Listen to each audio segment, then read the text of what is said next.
به نام خدا. با سلام خدمت دوستان مخاطبان عزیز.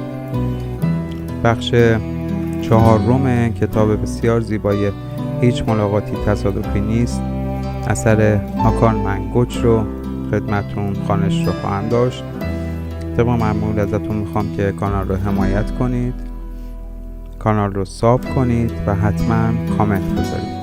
بسیار بسیار ازتون ممنونم.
ما اغلب از کسانی هستیم ببینیم که بسیار نزدیکمان بودن، چون ما معمولا از خودمان مقابل دشمنان دفاع میکنیم، در حالی که در مقابل دوستان نزدیکمان آسیب پذیریم.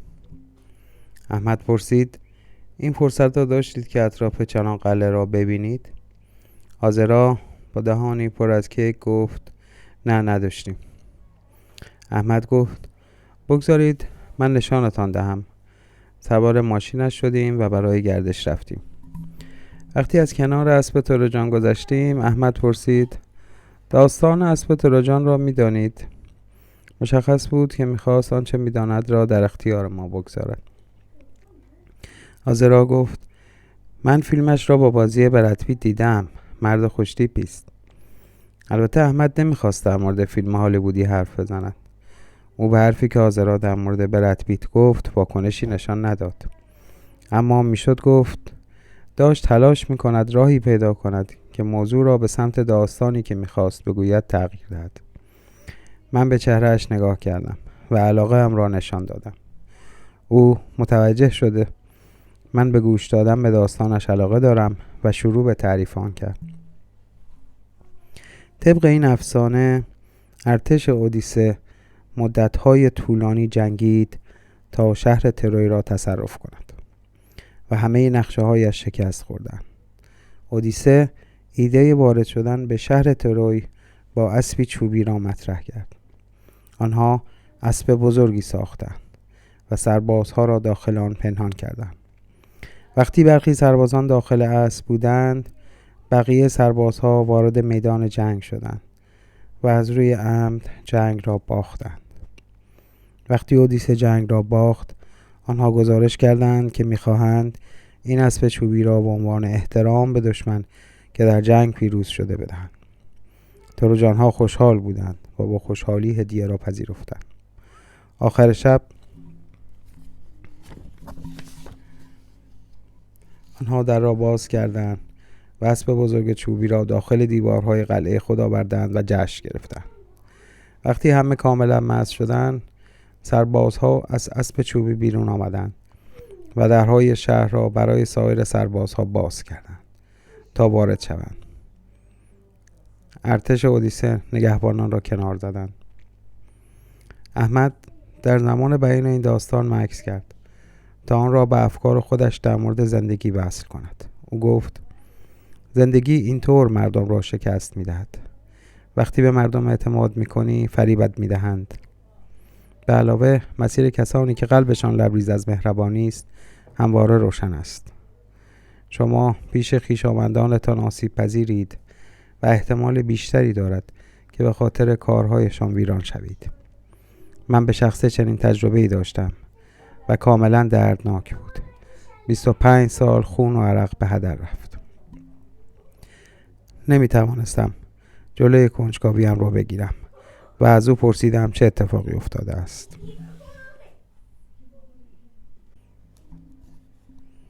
او پاسخ داد: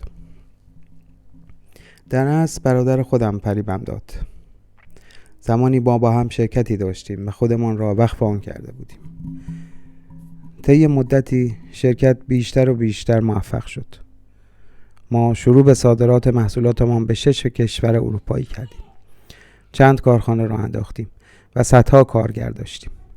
یک روز بعد از سفری به اروپا چندین برگه کاری که برادرم برایم فرستاده بود را امضا کردم که می گفت مربوط به مدارک شرکت است.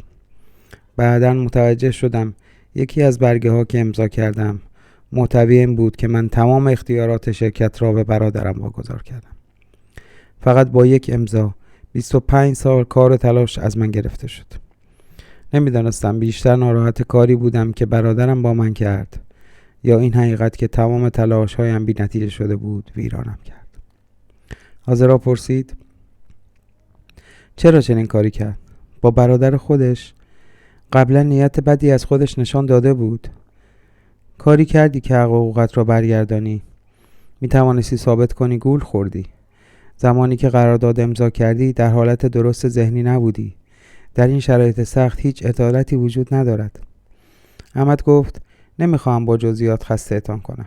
البته که وکیل گرفتم، اما مفاد قانونی رعایت شده بود. کار دیگری نمیشد کرد. او گفت از آن زمان دیگر برادرش را ندیده است. خیانت برادرش که هم دوستش داشت و هم به او اعتماد داشت برایش راحت نبود. با تلاش‌های فراوانی که برای بخشیدن او کرده بود، هر وقت که یاد این اتفاق می‌افتاد نمی‌توانست خشمی که در قلبش بود را فرو بنشاند. تنها دارایی که برایش باقی مانده بود این تاکستان و خانه‌ای در ازمیر بود. علی‌رغم تمام اتفاقاتی که برایش افتاده بود ذهن مثبتی داشت و شکرگزار این بود که می‌توانست خودش را تأمین کند. ما گفتم دنبال انتقام یا مقصر نباشد، به فکر چراها نباشد. مهمترین کاری که میتوانست بکند این بود که یاد بگیرد جلو برود و فراموش کند تا در فکر کردن به گذشته غرق نشود. من گفتم یاد بگیر حالت فعلی را بپذیری. با گذشته نجنگ. باید زمان میگذاشت تا تصمیم بگیرد چگونه سالمترین و خوشحالترین و بهترین زندگی که میتواند را داشته باشد. احمد گفت حق با توست. تا وقتی به این فکر کنم چرا این اتفاقات برایم افتادند هیچ وقت نمیتوانم جواب نهایی را پیدا کنم. فکر کنم سوال باید در مورد چگونگی باشد. چگونه از این شرایط بهبود پیدا کنم؟ چگونه از این دیدگاه منفی خارج شوم؟ چگونه آرامش درونی پیدا کنم؟ من پاسخ دادم خوب گفتی. به جای اینکه به ناراحتی برای خودت ادامه دهی بهتر است که فکر کنی چطور درمان را پیدا کنی. داشتیم در ساحل جناب قلعه قدم می زدیم و بعد از حرف زدنمان احمد به نظر قوی تر و با اعتماد به نفس تر می رسید. همه ما آن شب به خانه او رفتیم. احمد مستقیم با آشپزخانه رفت و شروع به آماده کردن شام برایمان کرد. در آن مدت کم او چندین غذای خوشمزه روی میز آورد. به احمد گفتم که می خواهیم به قونیه برویم. احمد گفت قطعا نمیذارم با کامیون سفر کنید. ببین چقدر آزرا خسته است. به علاوه او هنوز در حال درمان است. بیایید با هم به ازمیر برویم. بعد من شما را از آنجا تا قونیه همراهی میکنم. من واقعا میخواستم بدون رفتن به ازمیر به قونیه بروم، اما غیر ممکن بود که پیشنهاد مهربانانه احمد را رد کنم. به نظر آزرا هم میخواست به ازمیر برود. پس موافقت کردم. حتی اگر رفتن به قونیه هدفمان بود، سرنوشت داشت ما را به ازمیر هدایت میکرد. اگرچه ما نسبت به چیزهایی که به ما پیشنهاد شده بود تصمیم گرفتیم، اما سعی نکردیم جاده های سفرمان را کنترل کنیم. مثل این است که ما همراه جریان زندگی جلو برویم. ما تصمیم گیرنده هایی هستیم که سرنوشت خودمان را شکل می دهیم. محدودیتی برای استفاده از گوشی همراه فقط 1 دقیقه در روز گذاشته بودیم. من از این سهمیه برای تماس با دوست مراد، همان راننده کامیونی که میخواست ما را به قونیه ببرد، استفاده کردم. گفتم نمیتوانیم به او بپیوندیم و بابت سخاوتمندیش از او تشکر کردم. در این حین متوجه شدم آزرا هیچ تماس تلفنی نداشت. چیزی در این مورد نپرسیدم چون نمیخواستم فضول باشم. از اینکه دیدم آزرا دارد در آشپزخانه به احمد کمک میکند شگفت زده شدم. قبل از این سفر هیچ وقت فکر نمیکردم روزی برسد که او را در حال هم زدن سوپ و خرد کردن کاهوی سالاد ببینم. با سابقه درخشانش فکر نمیکردم حتی بداند چطور میشود تخم مرغ سرخ کرد. به طرز سورپرایز کننده ای به نظر می رسید او می داند چطور در آشپزخانه کمک کند. دوباره یاد پیش داوری قبل از سفر در مورد آزرا افتادم. احمد در حالی که داشت سالاد خوشمزه را که آزرا درست کرده بود بیرون می آورد گفت آزرا خیلی ماهر است. ببین این سالاد چقدر خوب به نظر می رسد. شانه‌هایم را به دیوار تکیه دادم و مدتی آزرا را تماشا کردم که داشت آشپزی می کرد. اسمش را صدا کردم ولی صدایم را نشنید. خیلی روی کاری که در دست داشت متمرکز شده بود. آن موقع بود که فهمیدم چون با هم در این سفر همراه بودیم حالم خیلی راحت تحت تاثیر او قرار میگیرد. برای مثال وقتی او احساس بدبختی میکرد من نسبت به او حس ترحم داشتم. پس حالا که خوشحال بود من هم برایش خوشحال بودم. از شام عالی بچه‌های لذت بردیم. احمد گاهی به گوشیش نگاه میکرد و برایمان مقاله هایی را میخواند. او به من گفت ببین داستانی زیبا پیدا کردم. شاید بتوانی این را در صفحات به اشتراک بگذاری. من گفتم حتما در موردش برایم بگو. او با هیجان شروع به خواندن داستان برای من کرد. روزی پدر ثروتمند پسرش را به روستای فقیر برد. او میخواست به پسرش نشان دهد حتی وقتی مردم در فقر زندگی میکنند با تمام شرایط سخت به زندگی ادامه میدهند. پسرش 2 روز را با خانواده فقیر زندگی کرد. وقتی به خانه برگشت پدرش گفت بگو ببینم چه آموختی؟ آیا فقر برایت ناراحتی ایجاد کرد؟ پسر گفت بله پدر، روزها سخت بودن. وقتی آنجا بودم همه چیز را بهتر فهمیدم. امیدوارم روزی ما هم مثل آنها هم ثروتمند و هم شاد باشیم. پدرش متعجب شد. مثل آنها ثروتمند باشیم؟ منظورت چیست؟ پسر سر تکان داد و گفت ما 1 سگ داریم اما آنها 4 سگ دارند. ما استخری بزرگ در باغمان داریم در حالی که آنها رودخانه بزرگ و بی‌پایان دارند. منظره ما در انتهای مرز باغ جلویی تمام می شود اما آنها منظره بی‌پایان از کوهستان دارند. ما باید همه جا با ماشین برویم اما آنها می توانند پیاده بروند. برای مثال آنها می توانند پیاده مدرسه بروند و نیازی نیست منتظر اتوبوس مدرسه باشند. آنها خودشان سبزیجات و میوه‌های خودشان را پرورش می‌دهند و شیر گوسفندان خودشان را می‌دوشند.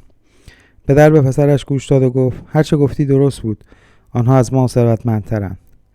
احمد نشانه‌هایی از خودش در داستان پیدا کرده بود. به همین خاطر وقتی آن را می‌خواند دوستش داشت. او همیشه زندگی قبلی که داشت را مرور می‌کرد. دلش برای سبک زندگی راحتی که تجربه کرده بود تنگ شده بود. با این حال مطمئناً نوعی دیگر از ثروت و آرامش را در سبک زندگی آرام امروزش کشف کرده بود. من گفتم ثروت واقعی این است که اینجا باشی در این لحظه و بتوانی از هر نفسی که میکشی لذت ببری. روزی وقتمان تمام خواهد شد. بعد متوجه میشویم که زمان چقدر با ارزش است. آزرا گفت پس بیایید وقت را هدر ندهیم. همون موقع نه من را برداشت و به آرامی در آن فوت کرد. وقتی صدایی از این خارج نشد نگاه غمگینی به من انداخت. به او گفتم نگران نباش، نه از تو دست نمی کشد. البته اگر تو از آن دست نکشی. نی را گرفتم و شروع به نواختن کردم. زیر نور مهدار ماه صدای باوقار و غمگین اما آرام بخش نی فضا را پر کرد. روز دیگری از زندگی ما گذشت. به این فکر نکردیم که شب بعد کجا خواهیم بود. الحمدلله ما از آنچه در انتظارمان بود بیخبر بودیم، ولی عدم امنیت خاطر باعث شد ما اعتماد به نفس بیشتری داشته باشیم و در امانتر از قبل باشیم. در آب روان جلبک درست نمی شود. از اینکه با صدای جیک جیک پرندگان و جیر جیر بیدار شدم حس خوبی داشتم. مدت‌های طولانی در شهر شلوغ زندگی کردم و دلم برای صبح‌هایی مثل این که به جای صدای زجرآور زنگ ساعت با صدای طبیعت بیدار شوم تنگ شده بود. پنجره را باز کردم و مدتی چشمانم را بستم تا به صدای طبیعت گوش دهم و این صبح دلانگیز را تحسین کنم. اگر بشر ارتباطش را با طبیعت قطع نمی کرد، همه ما زندگی متعادلتر، سالمتر و شادتری داشتیم. این روزها مردم دلتنگ طبیعتند و هر جا که ممکن باشد برای داشتن استراحتی دور از تمام هیاهوهای زندگی به طبیعت باز می‌گردم. فکر می‌کردم این وظیفه را دارم تا امروز صبح آزرا را بیدار کنم، اما اشتباه می‌کردم. او خیلی سریع بعد از زدن یک ضربه به در اتاقش جواب داد. می‌دانست در این ساعت بیدارش می‌کنم تا مدیتیشن کنیم. پس از تختش بیرون آمده بود و در آرامش حاضر شده بود. از اولین باری که یکدیگر را دیدیم خیلی تغییر کرده بود. عاشق توانایی‌اش در وفق پذیری شده بودم. اگرچه هر لحظه امکان داشت بدخلق شود، من پشتکارش را وقتی تصمیم می‌گرفت تحسین می‌کردم. به روزی فکر کردم که موافقت کردم او را با خودم به این سفر بیاورم. شاید پتانسیلش را حتی قبل از شروع سفرمان دیده بودم و چیزی که دیدم فقط ظاهرش نبود. من شخصیت رو به جلو و متمرکز او را دیده بودم. دلیل واضحی نبود که چرا شخصیت او را بیش از هر چیز دیگری در او گرامی می داشتم. تصمیمم داستانی را به من یادآوری می کرد. استاد دانشگاهی بزرگی روی تخت سیاه نوشت. بعد سمت شاگردانش برگشت و گفت: ببینید، این یعنی هویت و شخصیت. این با ارزش‌ترین چیزی هست که در زندگی دارید. بعد او سمت راست یک گذاشت. گفت: این یعنی موفقیت. چیزی که یک را به 10 تبدیل می کند، نبودن موفقیت کنارش است. معذرت میخوام. بعد او 0 سمت راست یک گذاشت. گفت: این یعنی موفقیت. چیزی که یک را به 10 تبدیل می کند، نبودن موفقیت کنارش است. او 0 دیگری سمت راست 10 گذاشت و عدد 100 را به دانش آموزانش نشان داد و گفت: این یعنی تجربه. یک 0 دیگر به 100 اضافه کرد و شد 1000. بعد به دانش آموزانش گفت: این یعنی استعداد. بعد استاد در مورد نظم، وجدان و صبر حرف زد و صفرهای بیشتری جلوی عدد روی تخته نوشت. او گفت: تعداد زیادی صفر می شود اضافه کرد. این دست خودتان است. او تأکید کرد چطور صفرها شخصیت را ارزشمندتر می کنند. بعد کاری غیرمنتظره کرد. به سراغ نقطه شروع رفت و اولین عدد که 1 بود را پاک کرد و به دانش آموزانش گفت: اگر شخصیت نداشته باشید، تنها چیزی که نصیبتان می شود 0 است و فرقی نمی کند چند 0 داشته باشید. بدون عددی پشت این صفرها هیچ وقت عددی بزرگتر از 0 نمی شوند. کسانی که هویت و شخصیت ندارند فرقی نمی کند چقدر باهوش و با اطلاعات باشند. تنها چیزی که دارند تپه بزرگی از 0 است. این استاد دانشگاه نقش مهمی در زندگی من ایفا کرد. من مردم با دانش، با استعداد و موفقی دیدم که شخصیت نداشتند. مردمی که شخصیت خاصی دارند واقعا به خودشان ارزش اضافه میکنند، حتی اگر به اندازه دیگران موفق نباشند. شخصیت عالی آنها مزیت بسیار قوی آنها نسبت به دیگران است، درست مثل آزرا. احمد بعد از اینکه من آزرا مدیتیشن را تمام کردیم بیدار شد. همگی با هم صبحانه خوب آماده کردیم و قبل از ظهر عازم ازمیر شدیم. در مسیر گاهی احمد در مورد گذشته ها وقتی که ثروتمند بود حرف زد. جدای از چیزهایی که خوانده بودم، شنیدن داستانهای دیگران راهی برای من بود تا چیزهای جدیدی بیاموزم. به تجربیات دیگران گوش کن تا از تکرار آن اشتباهات جلوگیری کنی و از اشتباهات آنها درس بگیری. هر تجربه‌ای که مردم در اختیار دیگران می‌گذارند به اندازه کتاب‌ها و ارزش است. مولانا می‌گوید مردم مثل کتاب‌ها هستند. تنها زمانی می‌توانی ارزش واقعی کتابی را درک کنی که شروع به خواندن صفحاتش کنی. گول ظاهر را نخور. مردم مثل کتاب هستند. بعضی مفیدند و بعضی خسته کننده. بعضی چند بودی‌اند و بعضی آموزنده. هرچه بیشتر کتاب می‌خوانیم، بهتر می‌فهمیم چطور کتاب خوب را پیدا کنیم. هرچه آدم‌های بیشتری می‌بینیم، بهتر می‌فهمیم به چه کسانی گوش دهیم و از چه کسانی دور شویم. احمد پرسید: اگر توقف کوتاه در مانیسا داشته باشیم اذیت می‌شوید؟ البته که اذیت نمی‌شدیم، چون همان چیزی بود که قبلا در مورد حرکت با جریان گفتیم. در اصل جایی در مانیسا بود که دلم می‌خواست آن را ببینم، به اسم موزه تاریخ پزشکی. این مکان به دستور سلطان سلیمان برای مادرش ساخته شده است. در مورد این موزه چیزهای زیادی خوانده بودم و دلم می‌خواست از نزدیک آن را ببینم. جدا از موزه، دلم می‌خواست تیمارستان مانیسا که امروز موزه پزشکی نامیده می‌شود را ببینم. تیمارستان از زمان امپراتوری سلجوقیان ساخته شده است. در آن زمان افرادی که در اروپا از بیماری ذهنی رنج می‌بردند زنده می‌سوزاندند، چون اعتقاد داشتند آنها توسط شیطان تسخیر شدند. بیماران ذهنی در آناتولی را با موسیقی، آب و صدای نی درمان می‌کردند. احمد با دقت گوش داد و گفت: این را نمی‌دانستم. من هم دلم می‌خواهد آنجا را ببینم. می‌توانیم با هم موزه را ببینیم. من گفتم: به نظرم برنامه خوبی می‌رسد. بعد از چند ساعت رانندگی به مانیسا رسیدیم.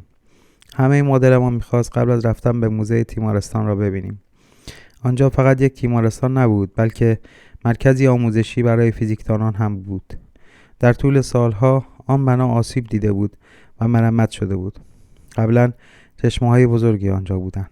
من گفتم: آذرا، مسجد بزرگ بورسا را دیده ای؟ چشمه زیبایی در وسط آن هست و صدای آب در حرکت در تمام مسجد پخش می شود. وقتی صدای آب را می شنوی واقعا احساس آرامش می کنی، مخصوصا اگر صبح آنجا بروی که زیاد شلوغ نیست. آذرا با کمی شیطنت گفت: دیدم. تو همه چیز را می دانی عزیزم. تو مثل کتابخانه متحرکی هستی. این یکی چی؟ می دانی چرا عارفان به یکدیگر می گویند مثل آب باش؟ آذرا به بالا نگاه کرد و وانمود کرد فکر می کند و گفت: فکر کنم این اطلاعات در آرشیو من موجود نیست. فلسفه آب. من گفتم: پس بگذار جواب را به تو بگویم و آن را در داستانی کوتاه بیان کردم. ذات آب به فلسفه اشاره دارد. به آبی که از کوهستان پایین می آید فکر کن. آب با کمترین مقاومت و سختی هم مسیر عبور می کند. اگر در راه با سنگی برخورد کند با آن جنگ نمی کند. در عوض از کنارش به مسیر ادامه می دهد.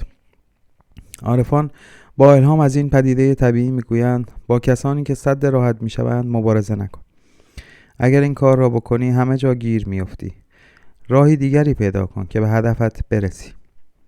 بیایید فرض کنیم بعد از پایین آمدن از کوهستان آب وارد مسیری شود که نتواند سنگ را دور بزند. در این حالت آب روی هم انباشته می شود و از روی آن عبور می کند. یا به تدریج فشار زیاد می شود، حجم سنگ را کم می کند و آن را می شکند. طبیعت آب نشان می دهد که حتی کارهای غیر ممکن را هم می توان انجام داد و فقط به صبر و مقاومت نیاز است. وقتی آب وارد سنگ می شود به تلاشش ادامه می دهد. وقتی جریان جلوتر می رود پاکیزه می شود. گهگاهی کنار جویبارها گودالهای گلالود می بینیم. آبی که جاری نشود تیره و گلالود می شود. به همین دلیل است که عارفان می گویند باید مثل آب جریان داشته باشی. باید با لوح و ضمیری تمیز روزت را نو و آغاز کنی. درگیر همان روزمرگی های قبلی نشو. به گذشته فکر نکن، حرکت کن، جریان داشته باش و امروز چیزهای جدید بیاموز. آب از تغییرات نمی ترسد. آب به ما می گوید چگونه تغییر باعث ایجاد شکل‌های زیبایی می شود. آب به شکل باران، یخ و چشمه در می آید. بعد چشمه ها به آسمان می روند و دوباره به عنوان باران به زمین فرستاده می شوند. آب بخپذیر است. او هیچ شکل مشخصی ندارد. وقتی آب را در اون ظرفی می ریزی به شکل ظرفی که آن را احاطه کرده در می آید. اگرچه دائما در حال بخ دادن خود است، اما هیچ وقت ذاتش تغییر نمی کند. کسانی که با طبیعت در هماهنگی اند همیشه نجات پیدا می کنند، چرا که با جریانی حرکت می کنند که به افزایش پتانسیل آنها برای رشد کمک می کند. منعطف بودن یعنی زمانی که با نیروهای قوی مواجه می شوی احتمال کمتری داشته باشد که بشکنی. کسانی که در مقابل تغییر مقاومت می‌کنند مثل درختان خشکی هستند که هنگامی که طوفان‌های شدید با آنها برخورد می‌کنند خم نمی‌شوند و می‌شکنند.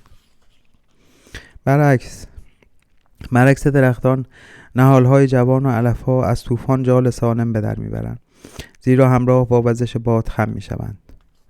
آب به جوی تبدیل می‌شود و تمام جوی‌ها به تدریج به چندین جویبار کوچک تبدیل می‌شوند و به دریا می‌ریزند. این تمثیل به ما می‌گوید که وقتی زندگی تو را به قطعات کوچک خرد کرد، تمام تلاشت را بکن. ما باید یاد بگیریم در هر مرحله و شرایطی زندگی خودمان را بپذیریم، حتی اگر خرد شده باشیم. سرانجام راهی پیدا می‌کنیم تا دوباره جمع شویم، البته اگر مثل آب باشیم. همانطور که می‌گویند آب جریان دارد و راهش را پیدا می‌کند. اگر مثل آب زندگی کنی، جریان پیدا می‌کنی و راهت را پیدا می‌کنی. الگوی رفتار آب باید الگوی زندگی ما باشد. من توضیح دادم به همین دلیل است که عارفان به یکدیگر می‌گویند مثل آب باش. حاضرا گفت فلسفه امیدبخشی دارد و با تحسین به من نگاه کرد. احمد گفت نیاکان هم گفتند که آب روان جلبک نمی‌بندد. حاضرا گفت من باید اینها را یادداشت کنم. همین حالا شما فلسفه مهمی از زندگی را بیان کردید. دلم می‌خواهد آن را در قلبم حفظ کنم.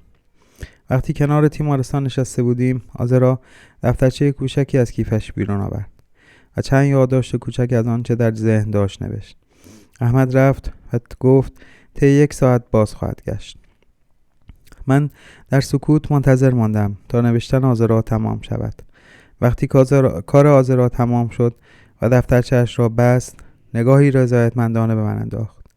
این یکی دیگر از لحظاتی بود که فکر کردم آوردن او به این سفر قطعاً هدفی داشت.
انسان بالغ تمام پستی بلندی های زندگی را میپذیرد.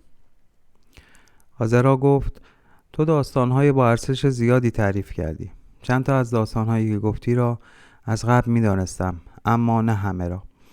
مسئله این است که دانستن داستان کافی نیست. فقط زمانی مفید است که به دانشی که آموختیم عمل کنیم.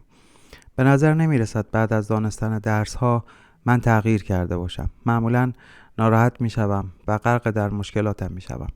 من گفتم ببین آزرا، وقتی شبی میرسد بعدش روز میرسد. وقتی سیاهی هست بعد سفید هم هست.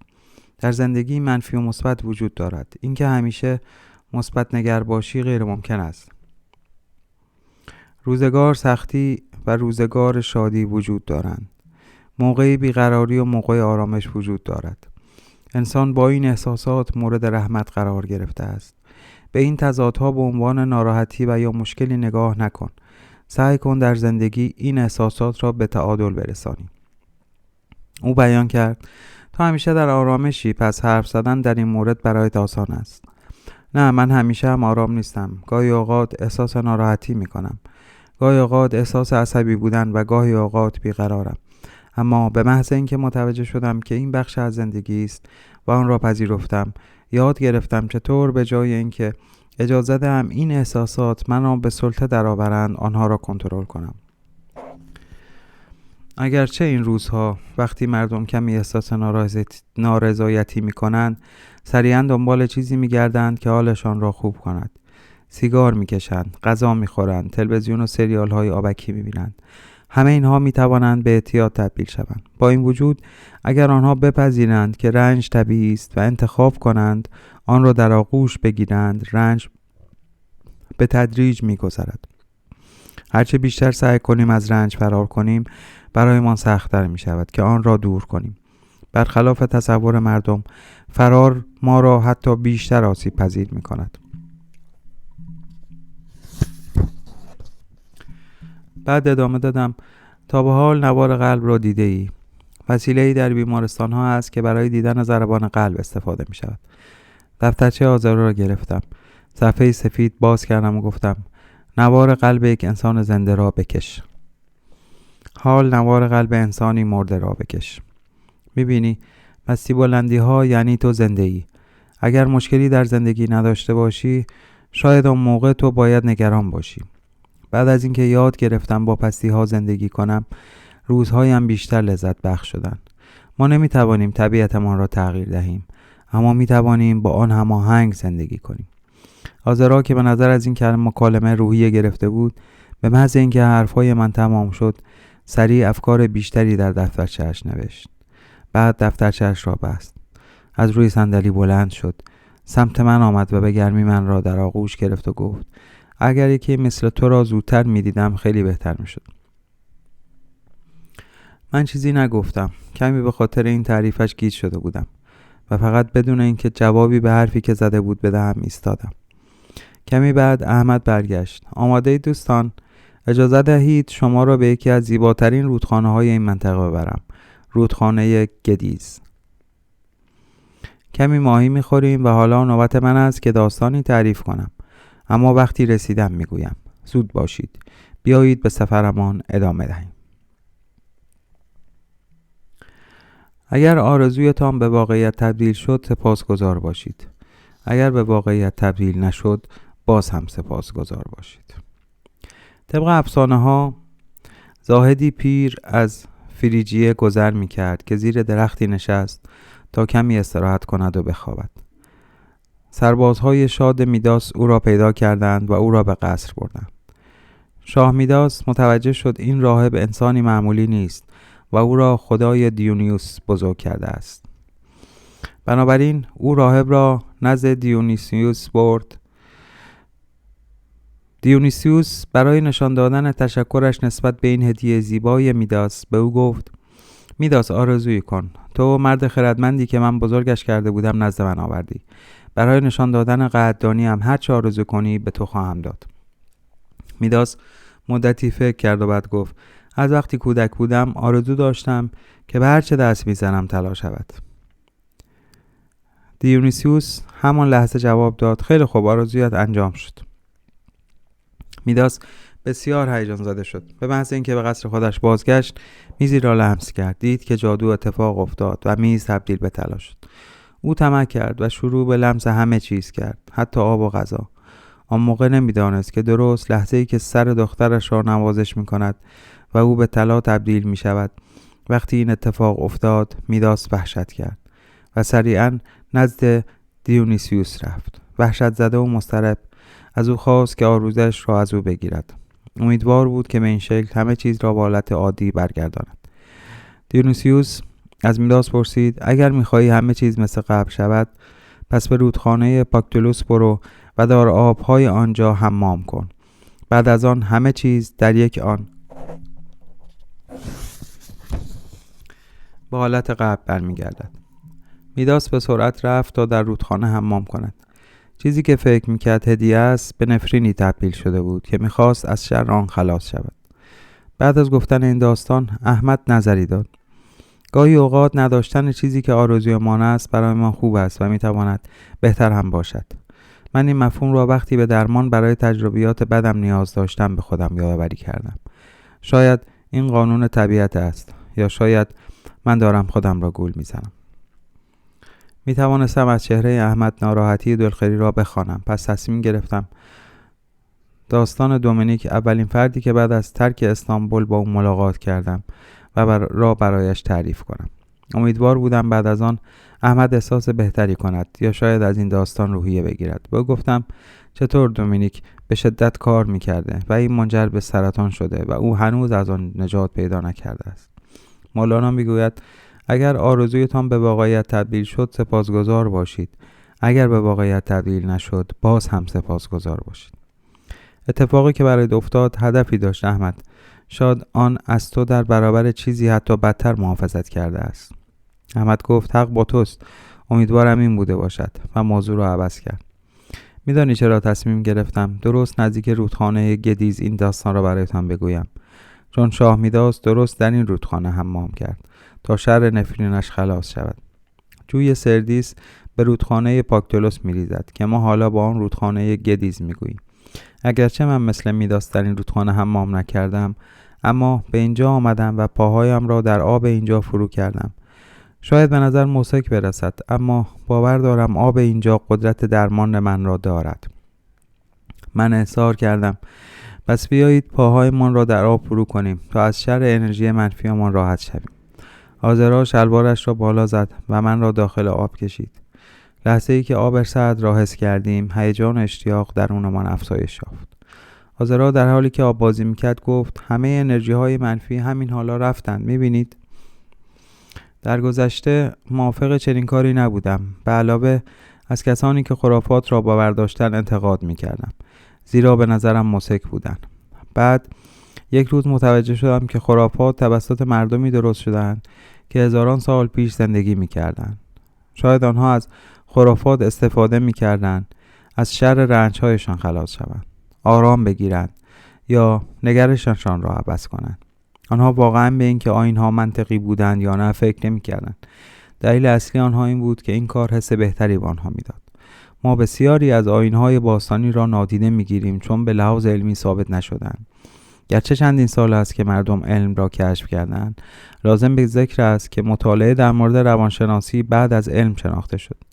تا هزاران سال مردم مریض می‌شدند، می‌مردند و عزیزانشان را از دست می‌دادند. هزاران سال انسان‌ها آیین‌ها و تشریفات زیادی ایجاد کردند تا رنج‌هایشان را آرام کنند. دلیل اینکه چرا ما حتی از این خرافات باخبریم این است که آنها مؤثر بودند و از ایناکانمان از نسلی به نسل بعد رسیدند. ساده نیست که آیین‌هایی که ثابت شده مفیدند را پاک کرد، حتی اگر علم آنها را تایید نکند. خرافاتی بودن یا دنبال روی از آیین‌هایی که برای مردم مفید بودند هیچ ضرری ندارد. البته تا زمانی که مردم از دلیل آنچه انجام میدهند آگاه باشند و آن را بدون آسیب رساندن به دیگران و خودشان انجام دهند. اعتماد به نفس آذرا در بیان دیدگاهش به این مسئله باعث شد من با او به رودخانه بپیوندم. او گفت وقتی زیر نیرو خورشیدی ایستادم، انرژی خورشید از بالای سرمان وارد بدنمان شد. وقتی این انرژی را از خورشید گرفتیم، انرژی منفی را از پاهایمان پایین فرستادیم. گذاشتیم آب رودخانه پاکتولوس آن انرژی منفی را از ما جدا کند و ما را منزه کند. واقعا از نحوه بیانش خوشم آمد. بعد از لذت بردن از مقداری ماهی خوشمزه رهسپار ازمیر شدیم. خانه احمد نزدیک کردون کنار تفریحگاه ازمیر بود. او پیشنهاد کرد من قبل از رفتن به خانه‌اش آذرا را به پیاده روی کنار دریا ببرم.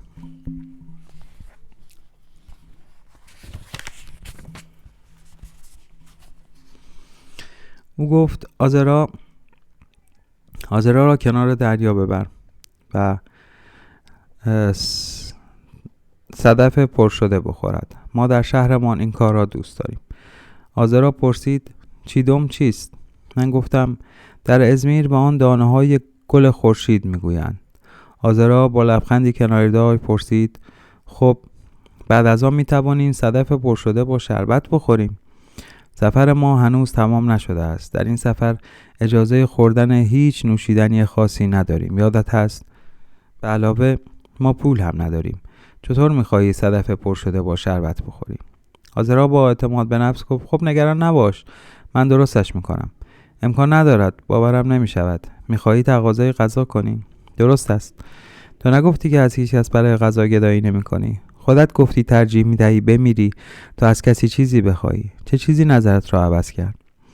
آن از ارائه قدیمی بود. من حالا آدم متفاوتی هستم. میتوانم این کار را بکنم. تقاضای چیزی کردن گدایی نیست. وقتی گفتی آزرای قدیمی، منظورت آزرایی بود که 3 روز پیش دیدم یا آزرایی که 5 روز پیش دیدم؟ فکر نمی کنی مسئله واقعا هم مهم نیست؟ ما دائما در حال تغییریم. برای مثال، تا همان آدمی که دیروز بودی نیستی. وقتی فردا از راه برسد و تو دقیقا همان آدمی که امروز بودی نخواهی بود. من پاسخ دادم خوب گفتی. آزارا گفت من تقاضا میکنم. اگر کسی خواست به ما مقداری غذا بدهد عالی می شود. اگر نخواست هم مشکلی نیست.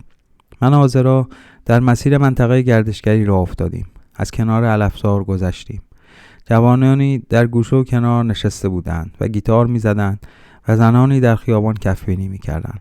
در آن لحظه آزارا از من دور شد و سمت گروهی از دختران که کنار هم بودند و چیدم می خوردند دوید. با دستانی باز از آنها کمی چیدم درخواست کرد. دختران دستهای او را بدون هیچ معطلی پر از چیدم کردند. او با غرور با لبخندی بزرگ که انگار یکی از سخت‌ترین وظایفی که تاکنون انجام داده را با موفقیت به پایان رسانده است سمت من برگشت. او پرمدعا با حالتی با نمک گفت ببین من موفق شدم. فقط دستهایم را باز کردم و تقاضای چیدم کردم و حالا ببین چه چیزی گیر آوردم. در حقیقت اصلا گدایی نکردم، فقط مؤدبانه تقاضا کردم. من گفتم تو خیلی با جرأتی. باورم نمی شود چقدر شجاعی و چطور با سرعت آزرای جدید را در آغوش گرفتی. هر دوی ما خندیدیم. بقیه روز پر از مکالمه عالی و چیدم خوشمزه شد.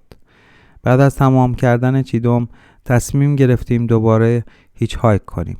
از آزرا پرسیدم فردا کجا هستیم؟ انگار داشتم از او معمایی را میپرسیدم. او پاسخ داد نمیدانم. فکر میکنی کجا خواهیم بود؟ من گفتم من هم جوابی ندارم. در آن لحظه فکر کردم عجیب نیست که بلا تکلیفی که باعث می شود مردم در شرایط عادی احساس ناراحتی کنند برای ما آرامش می آورد. این احساس شبیه آزادی عالی بود که تو را کاملا در بر می گرفت. ما داشتیم زیبایی بلا تکلیفی را تجربه می کردیم. آن شب وقتی داشتیم به خانه احمد می رفتیم بوی گرم و آشنای بهار نارنج به مشامم خورد. من را یاد روزهایی انداخت که با خانواده و استادم گذرانده بودم.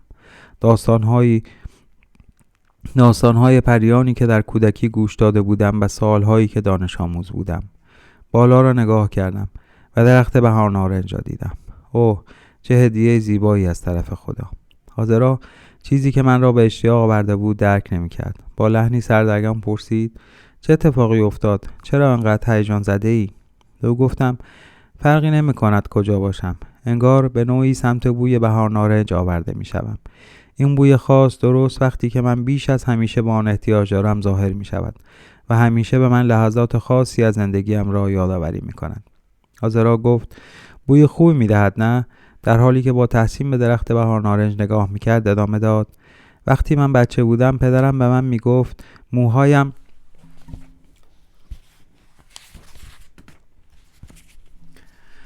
بوی بهار نارنج میداد. به همین خاطر او هیچ وقت نمیخواست من موهایم رو کوتاه کنم. او میگفت که شاخه‌های زیبای بهار نارنج هیچ وقت نباید بریده شوند. به همین خاطر است که پدرت عاشقت بود. شاید او نگران بوده که وقتی موهایت را کوتاه کنی بوی بهار نارنج هم برود. جمله‌ای هست که میگوید بوی بهار نارنج همان بوی عشق است.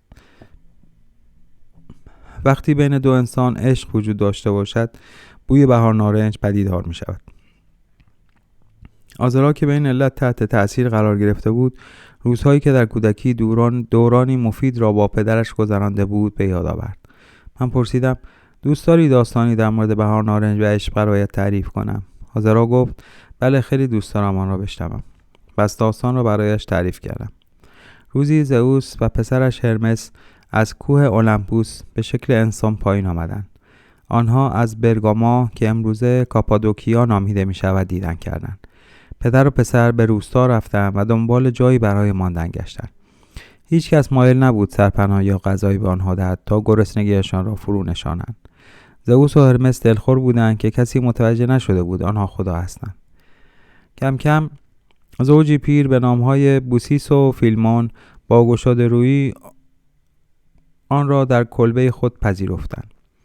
با وجود اینکه آنها زوج فقیری بودند، تمام تلاششان را کردند تا غذای مناسب برای مهمانانشان فراهم کنند. وقتی آنها کلبه را ترک کردند، آن دو را با خود بردند، چون قصد داشتند مجازاتی برای روستا و مردمانی که با آنها پیشنهاد میزبانی نداده بودند در نظر بگیرند. آن شب در روستا سیل آمد، اما خانه کوچک آن زوج به معبد تبدیل شد. زئوس از زوج مسن خواست هر خواسته ای دارند آرزو کنند.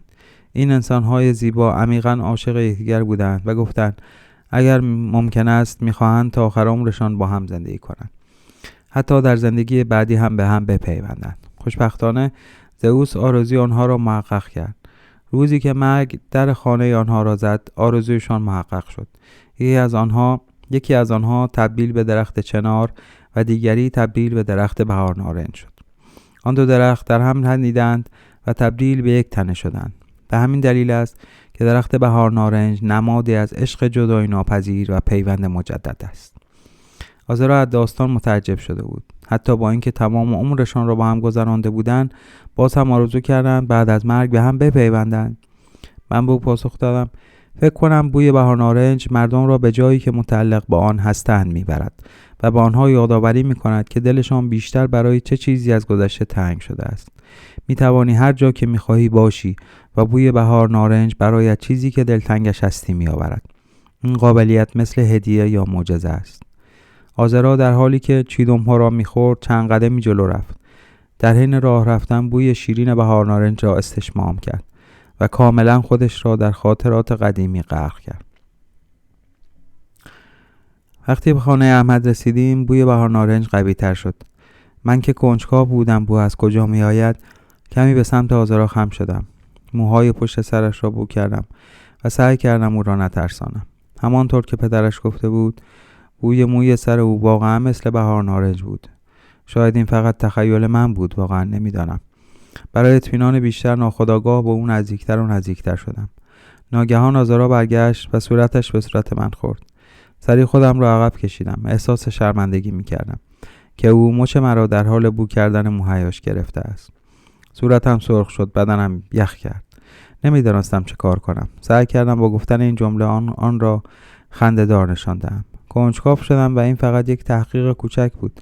داشتم بررسی می‌کردم که موهایت واقعا همانطور که پدرت گفته بوی بهار نارنج می‌دهد یا نه. آزرا با خوشرویی خندید و سرش را سمت بینی من خم کرد و گفت ادامه بده، می‌توانی بو کنی. پدرم حس بویایی حساسی داشت، پس اشتباه نکرده است. تا به حال هیچ وقت با آزرا اینقدر نزدیک نبودم. وقتی صورتم را در موهای او فرو بردم مثل این بود که بوی یک فنجان چای گرم بهار نارنج به سمت بینیم حرکت کند. غیر از این که بگویم حق با اوست، نمیدانست چه چیز دیگری به او بگویم.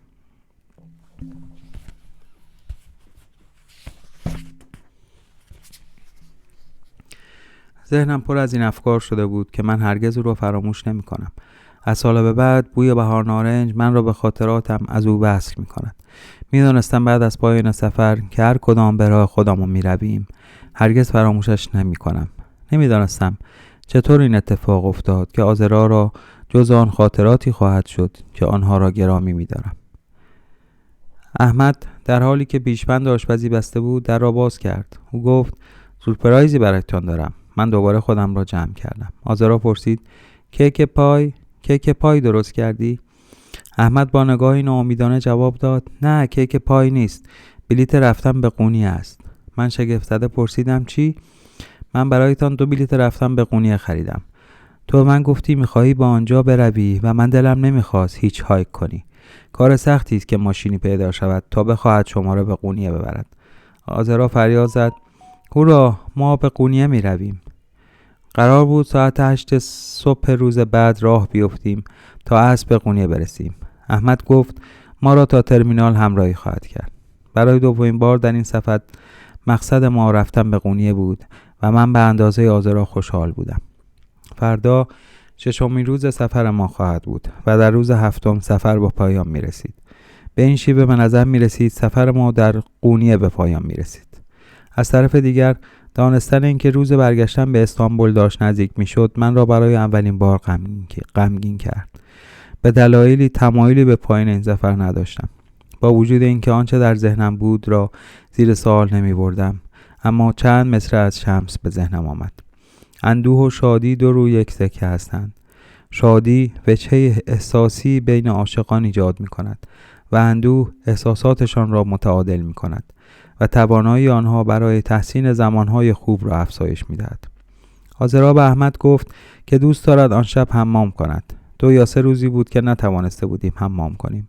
من هم گفتم اگر برای احمد مشکلی نیست من هم میخواهم حمام کنم. آن شب بعد از حمام کردن ما به اتاقهایمان بازگشتیم. وقتی داشتم در اتاقم ساکن می شدم در اتاقم را زدند. آذرا بود. آمده بود نی را بگیرد و می گفت می خواهد قبل از خواب تمرین کند. وقتی نیم را به او دادم به این فکر کردم که چقدر عاشق پشتکار و صبرش هستم. قطعا زمان زیادی نمانده بود که نی هم به این صبر پاسخ دهد.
درست مثل لب‌های خشک به دنبال آب هستند تا آتششان را فرو نشاند، آب هم به دنبال لب‌های خشک است تا هدفش محقق شود. قبل سوار اتوبوس قونیه شدن می‌خواستیم از احمد بابت مهربانی، خوشنیتی و بخشندگیش تشکر کنیم، اما او حتی اجازه حرف زدن به من نداد. در عوض او از ما تشکر کرد و بیان کرد که چقدر از ما بابت بودن و همراهی با او در 2 روز گذشته ممنون است. کار او واقعا من را تحت تاثیر قرار داد و تقریبا اشکم را درآورد. احمد گفت اینجا رو همیشه خانه خودتان بدانید. اگر هیچ وقت برنگردید سرزنشتان نمی کنم.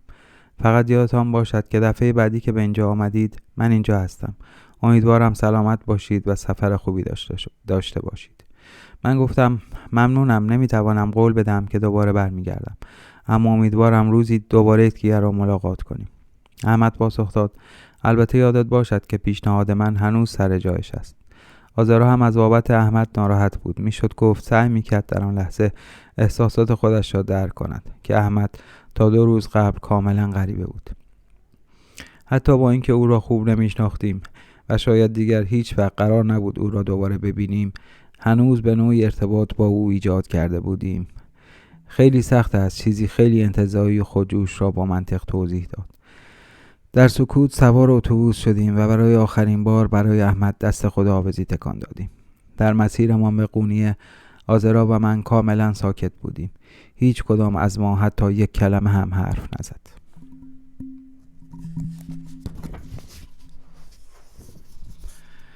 گاهی اوقات سکوت هزاران حرف میزند. ما ساکت نبودیم چون از بابت جدایی از احمد ناراحت بودیم. ساکت بودیم چون تحت تاثیر این بودیم که فردا در روز 7 سفرمان به پایان می رسید. خیلی زود ما هم با یکدیگر خداحافظی می کردیم. می دانستیم دیگر مثل قبل نیستیم، اما هنوز از میزان این تغییر آگاه نبودیم. در این مسیر ما یاد گرفتیم که چیزی که ما را منحصر به فرد کرده است فقط آنچه دریافت کردیم نیست، بلکه آنچه دادیم هم بود. هیچ کدام از ما قبلا در مورد این مفهوم فکر نکرده بود. خاطراتی که با هم ساختیم، تأثیری که روی هم گذاشتیم، چیزی است که همیشه با ما باقی خواهد ماند. اگرچه در این لحظه خیلی برای هضم این واقعیت تلاش کردیم که قرار است از کنار هم برویم.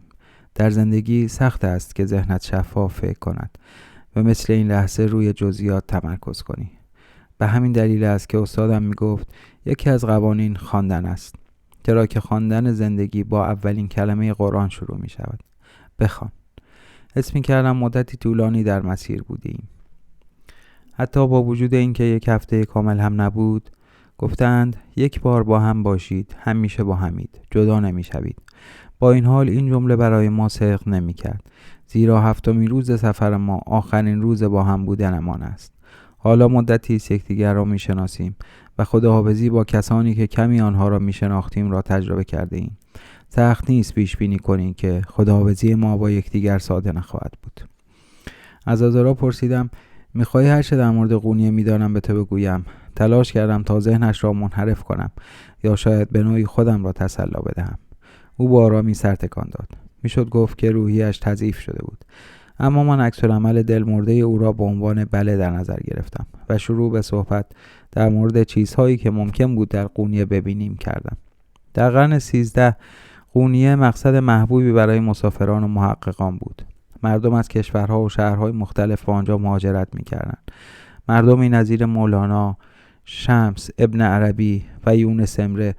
مولانا یکی از مسافران خارجی بود. در بلخ به دنیا آمده بود که در افغانستان امروزی است و به قونیه آمده بود چرا که پدرش می‌خواست از خانواده‌اش در مقابل حمله مغول محافظت کند. در زندگی چالش‌های مختلفی هست که مردم را مجبور می‌کند با آنها کنار بیایند. قبل از ادامه داستان چند نظر اضافه کردم. اگر مشکلی نداشتم که لازم باشد با آن مواجه شوم، چیزی در مورد عرفان یاد نمی‌گرفتم. تو اگر مشکلی نداشتی با من ملاقات نمی‌کردی. اگر سراغ من نمی‌آمدی، من نمی‌توانستم آنچه تجربه کردم را ببینم. خانواده مولانا به جای دیگر رفتند و تجربه جدیدی به دست آوردند که شخصی خردمند را پرورش داد. حتی بعد از 700 سال کلمات و خرد مولانا روح‌های بیشماری را تحت تاثیر قرار می‌دهد و شفا می‌دهد. مولانا هیچ وقت از چالش‌ها نترسید، زیرا می‌دانست آنها همیشه معجزه‌های کشف نشده‌ای با خود می‌آورند. مولانا می‌گفت من عاشق چالش‌های زندگی هستم. من می‌دانم که خالقی که چالش‌ها را به من داده عاشقم هم هست. بعد از ترک بلخ، مولانا اول با خانواده‌اش به بغداد رفت. آنها به دمشق، ملتیه و ارزنجان رفتند و بعد کم کم به قونیه مهاجرت کردند. در آن روزها مولانا می توانست مدتی در یک مکان بماند تا این فرصت را داشته باشد تا با فرهنگ‌های مختلف آشنا شود. در آن زمان سفر آسان نبود. برای مثال در سفر با آذرا که پر ابهام بود، ما همیشه از وسایل نقلیه و دوچرخه برای جابجایی استفاده می‌کردیم. با این حال زمان مولانا اگر مردم می‌توانستند سوار شتر شوند، شانس آورده بودند. در غیر این صورت مجبور بودند هر جایی می‌روند پیاده بروند. از آذرا خواستم تخمین بزند اگر از مسیر ازمیر تا قونیه را پیاده می آمدیم چقدر زمان می برد. او گفت حداقل 5 ساعت. من گفتم داریم در مورد مسیری که با اتوبوس 6 ساعته است حرف می زنیم. اگر بدون توقف راه می رفتیم حداقل 5 روز زمان می برد، ولی ما نمی توانیم بدون توقف راه برویم. استراحت هر 2 ساعت یک بار و چندین ساعت خوابیدن در شب، یعنی تقریبا 12 روزه به قونیه می رسیدیم.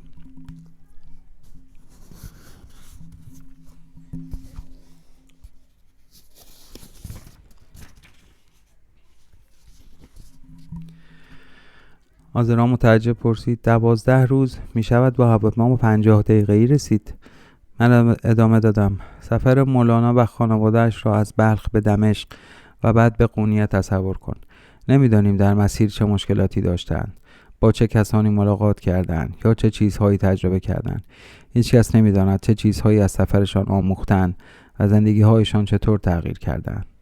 آذرا گفت حالا 6 روزی هست که در سفریم و با نگاهی از روی ناباوری روی صورتش به سمت دیگری نگاه کرد. این 6 روز به من به یاد ماندن ترین تجربیات زندگیم را داد. من با افراد جدید ملاقات کردم و چیزهای زیادی از آنها آموختم. مهمتر از آن در این تجربیات خودم را بهتر شناختم. هیچ شکی نیست که این سفر پر از درس‌های با ارزش بوده است. اگر سالها صرف آموختن دانش صدها کتاب به من می‌کردی، کوچکترین تفاوتی در من نمی‌دیدی. در عوض در عرض 1 هفته حس می‌کنم آدم جدیدی هستم و به عنوان آذرای قبلی به خانه نمی‌روم. کسی چه می‌داند اگر به سفر حج 1 ماه می‌رفتیم چه می‌شد؟ می‌توانیم چند روز دیگر ادامه دهیم. شاید بتوانیم حتی بیشتر از حد تصورم رشد شخصیتی را تجربه کنم. من گفتم واقعا سفر پر از درس‌های با ارزش است. درست است که برخی آدم‌ها در اتفاقات واقعی یا ملاقات‌های زندگی بیشتر می‌آموزند. من هم نیاز داشتم که روحم را تقویت کنم. قبل از شروع این سفر مدتی بود که دیگر چیزی یاد نمی گرفتم. حتی متوجه نمی شدم چه چیزی آموختم تا زمانی که متوجه شدم سفر تمام شده است. به عبارت دیگر تو متفاوت شدی آذرا. همانطور که می روی می آموزی و از آن چه آموختی هم با خبری. شاید جاده هیچ وقت برای من تمام نشود. شاید ما فقط ادامه دهیم و با هم به دنیا سفر کنیم. تا زمانی که خالق مراقب ماست نیازی به تضمین و احتیاط نیست.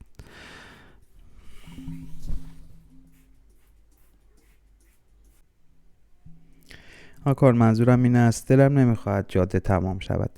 فکر کنم ما باید ادامه دهیم. در آن لحظه متوجه شدم ما به شیوه یکسان یاد نمیگیریم. مسیری که در آن هستیم یکی نیست. آذرا باید همه چیز را با تجربه کردن یاد میگرفت، در حالی که من باید استراحت میکردم و انرژیم را برمیگرداندم.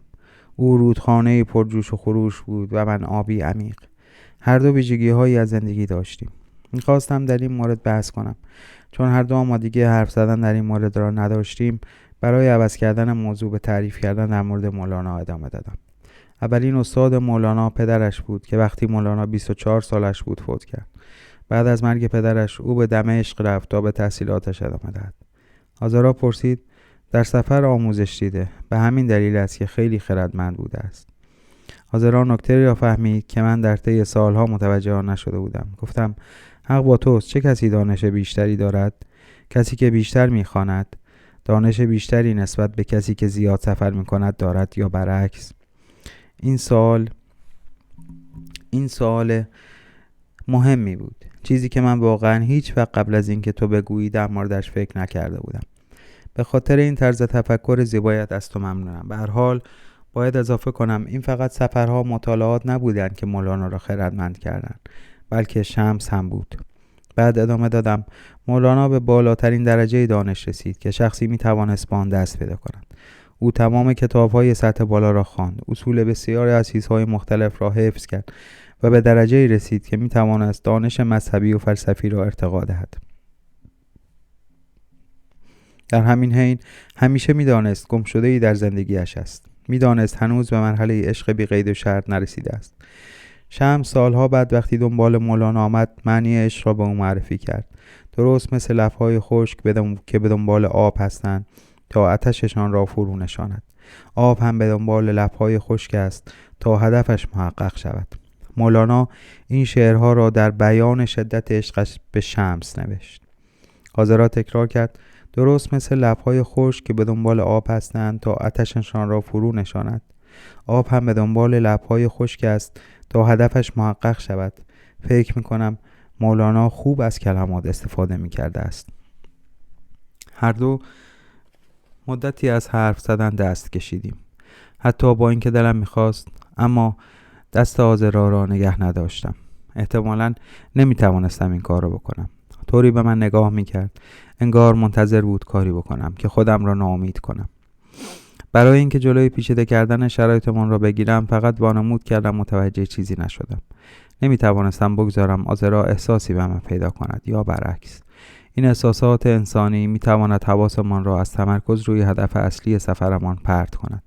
ما باید مطمئن می‌شدیم که نقاط ضعفمان را نادیده نگرفته ایم و یا به مسیری گیج کننده تری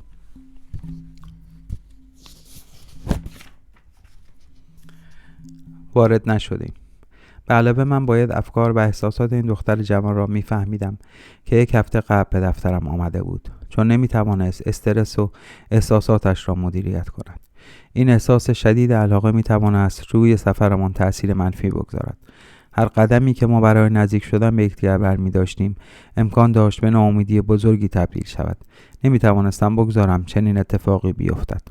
عذرا به نگاه کردن متوقعانه به من ادامه داد، اما بعد امیدش به عکس‌العملی که می‌خواست را از دست داد. صورتش را برگرداند و از شیشه اتوبوس به دور دست‌ها خیره شد و در افکارش غرق شد. کاملا مشخص بود که دارد خودش را به خاطر داشتن چنین احساساتی سرزنش می‌کند. شاید دلش نمی‌خواست ناامیدی دیگری را تجربه کند.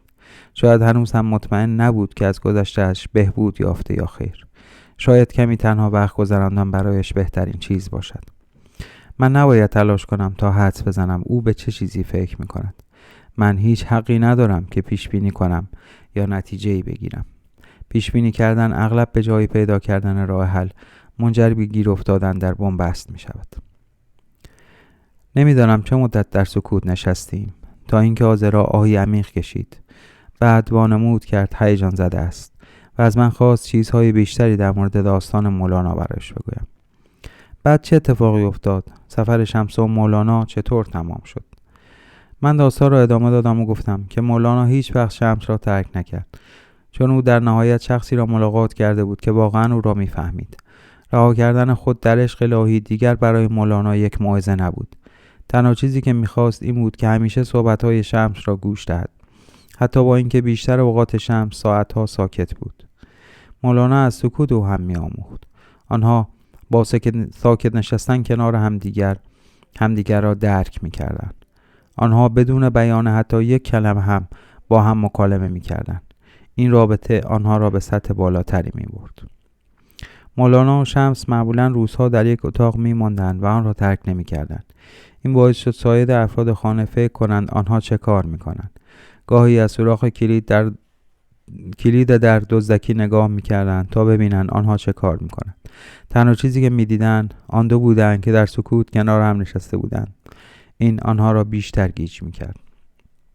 روزی مولانا در مورد سکوتشان نوشته است: من به گوشی نیاز دارم که آنچه را در سکوت گفته می‌شود را بفهمد. بله، منظور او گوش دادن به سکوت بود. هر کسی می‌تواند کلمات را بشنود، اما هر کسی نمی‌تواند متوجه خردی شود که در سکوت زمزمه می‌شود. شایعات می‌گویند این جملات را در مورد مولانا گفته است: من با دهان بسته‌ام با تو سخن می‌گویم، چیزی به تو خواهم گفت که از گوش‌ها پنهان باشد. من آن را عموم می‌گویم، اما تو تنها کسی خواهی بود که می‌شنوی. آنها با شعله‌های عشق و ارتباط بینشان با هم صحبت می‌کردند. این چنان تجربه ارزشمندی بود که حرف زدن در موردش به نظر ناخوشایند و نامناسب بود. و همین دلیل است که مولانا دوست نداشت بعد از تجربهش با شمس با هیچ کس حرف بزند. او عاشق بود.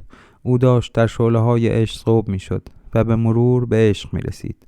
همه کنجکاو شده بودند. شمس به مولانا چه آموخته؟ افراد محلی هیچ کس با دانشتر از مولانا ندیده بودند، چون او فرد برجسته‌ای بود. انگار او تمام خرد و دانش را به خاطر سپرده بود. شمس چه چیزی را می‌توانست به او آموخته باشد؟ با توجه به این، شمس چیزی را به مولانا نیاموخته بود. او کاری را می‌کرد که مجسمه ساز مایکلانجلو با مجسمه‌هایش کرده بود. از مایکلانجلو پرسیدند چطور این مجسمه‌های بی‌نقص را خلق می‌کنی؟ او پاسخ داد: من مجسمه خلق نمی‌کنم. مجسمه‌ها قبل از اینکه من شروع کنم درون سنگ مرمر هستند. آنها آنجا هستند. من فقط سنگ‌های زائد را می‌تراشم. او فقط زائدها را پاک می‌کرد و قسمت‌های بی‌نقص ظاهر می‌شدند. شهرت و اعتبار که با آن افتخار می‌کنی تنها یک رویای پوچ است. روزی شمس تصمیم گرفت مولانا را آزمایش کند. مولانا خودش نمی‌دانست، اما خیلی زیاد به اعتبار و شهرتش اهمیت می‌داد. به علاوه می‌خواست مورد احترام باشد و همیشه روی مردم تأثیر خوبی داشته باشد. شمس تصمیم گرفت با تجربه خاص به او نشان دهد چطور این مفهوم گمراه کننده است. او از مولانا خواست برود و چیزی بخرد. فقط باید از میخانه محله مسیحیان در قونیه آن زمان خریداری میشد. شمس از مولانا خواست تا کوزه ای از میخانه بخرد و مخصوصاً از او خواست تا زمانی که میخانه بسیار شلوغ است به آنجا برود. مولانا پرسید: من چطور میتوانم چنین کاری کنم؟ من سال هاست که برای مردم محلی در مورد تأثیرات مخرب الکل موعظه میکنم. وقتی ببینند درست جلوی آنها وارد مشروب فروشی میشوم چه فکری میکنند؟ چه برسد به اینکه کوزی شراب هم بخرم. با توجه به اینکه مولانا بسیار تلاش کرد که در مقابل ایده رفتن مقاومت کند، عشق او به شمس به بیمیلی او به رفتن چیره شد و تصمیم گرفت آنچه شمس خواست را انجام دهد. یکی از اعضای کلیسا دید که مولانا به محله مسیحیان می رود. پس او را تعقیب کرد. کمی بعد تعداد تعقیب کنندگان بیشتر شد. خبر به سرعت در منطقه پیچید که مولانا با کوزه‌ای شراب پنهان زیر لباسش به خانه بازگشت. ابتدا کسی باورش نمیشد که مولانا چنین کاری کرده باشد. وقتی مولانا وارد خیابان خانه‌اش شد، روبروی مسجد مردی که همیشه او را به چشم رقیب میدید سد راهش شد. صدایش را بلند کرد. رو به مردمی که دنبال مولانا بودند گفت: آه ملت مسلمان، کسی به شما موعظه می‌کرد و با شما دعا می‌خواند معروف مولانا به تازگی پنهانی کوزه‌ای شراب از میخانه خریده است. آن را زیر لباسش گذاشته و حالا دارد به خانه می‌رود. مرد سمت مولانا رفت و لباسش را کنار زد. وقتی کوزه شراب را دید، با لحنی حتی بیقرارتر به حرف زدن ادامه داد: این مرد ادعا می‌کند که مذهبی است، اما او انسانی دوروست. مردی از جمعیت بیرون آمد و در صورت مولانا تف کرد. بعد به قدری محکم به او ضربه زد که حمامش به زمین افتاد. مولانا به نظر شوکه می آمد، اما او بی پاسخ باقی ماند. جمعیت قانع شده بودند که مولانا سالها آنها را فریب داده و می‌خواستند مجازاتش کنند.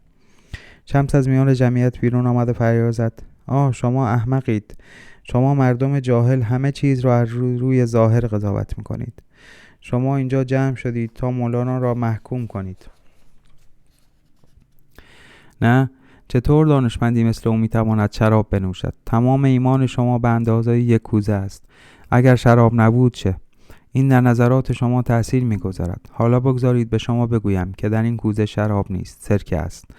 مردی که مردم را تحریک کرده بود قانع نشد. او اصرار داشت که حرف خودش درست است و به شمس گفت: تو داری دروغ میگویی، تو از او مراقبت کنی. این سرکه نیست بلکه شراب است.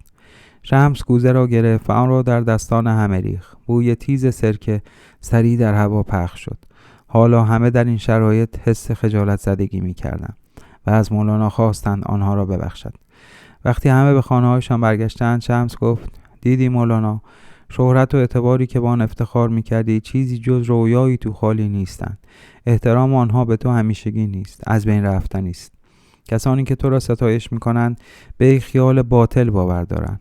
آنها به تو آسیب میزنند و حتی در صورتت دف کردند.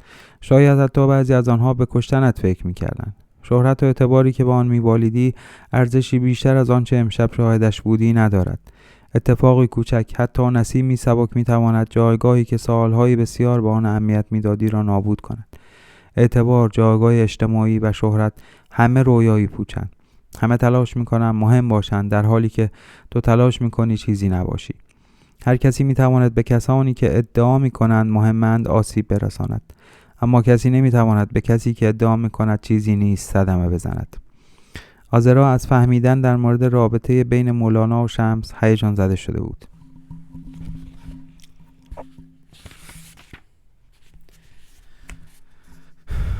او گفت در واقع شمس قسمت‌های اضافی مولانا را جدا کرد.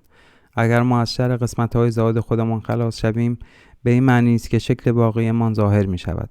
من گفتم من نمی‌دانم، اما خداوند می‌گویند ان آسمان به قدری بزرگ نیست که من را در جای خود جای دهد، اما قلب مؤمنان من آنقدر بزرگ است که من را در بر می‌گیرد.